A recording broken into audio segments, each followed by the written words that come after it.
ஒரு 200 வருஷம் பழமையான மரம் 70 புது மரங்களுக்கு சமம்னு ஆராய்ச்சியில் சொல்கிறாங்க.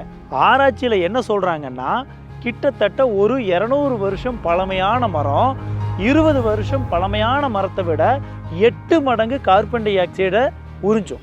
அதாவதுங்க 66 மடங்கு அதிகமாக காற்றை சுத்தம் பண்ணும். அதனால 5 மடங்கு அதிகமாக வெப்பத்தையும் குறைக்குதுன்னு பிரிட்டிஷ் எக்காலஜிக்கல் சொசைட்டி சொல்கிறாங்க. யோசிச்சு பாருங்களேன், இப்போது நம்ம பேரன், கொள்ளு பேரன், பேத்தி எல்லாருமே நல்லா இருக்கணும்னாங்க நம்ம இன்னைக்கு 200 வருஷம் வாழக்கூடிய நம்ம நாட்டு மரங்களை நட்டு வளர்க்கணும். எங்கள் துளிகள் அமைப்பில் இலக்கு 1 லட்சம் நாட்டு மரங்களை 2030க்குள்ளே நடணுங்கிறது தாங்க.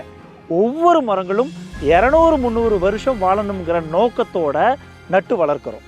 எங்களோட ஆசை 2225 இந்த 1 லட்சம் மரங்கள் 70 லட்சம் மரங்களோட பலன்களை நம்ம மண்ணுக்கும் பிற்கால சந்ததியினருக்கும் தரணுங்கிறது தாங்க. உங்களுக்கு இதில் கான்ட்ரிபியூட் பண்ணணும்னு தோணுச்சுன்னா பயோவில் கொடுத்துருக்கிற லிங்கை செக் பண்ணுங்கள்.